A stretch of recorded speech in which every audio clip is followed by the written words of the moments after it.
এটা পরশুদিন রাত্রে হয় এবং গতকাল প্রায় সন্ধ্যা অবধি কিছু কিছু এলাকায় ওরা আবার পাওয়ার ফিরিয়ে আনতে সক্ষম হয়েছেন।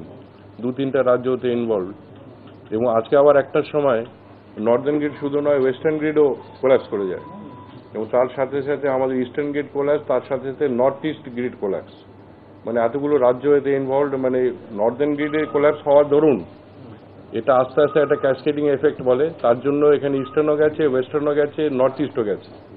আমাদের পার্শ্ববর্তী যেসব রাজ্য আছে ঝাড়খণ্ড, উড়িষ্যা, সিকিম, নর্থ ইস্টের সব স্টেটগুলো এবং ইউপি, রাজস্থান সব জায়গায় বিপর্যয়। এই বিপর্যয়ের জন্য আমাদেরও এফেক্ট করেছে, কিন্তু আমাদের সিএসসি এলাকায় বিদ্যুৎ আছে এবং এখন কলকাতায় এরকম কোনো সমস্যা এখনো আমরা দেখছি না।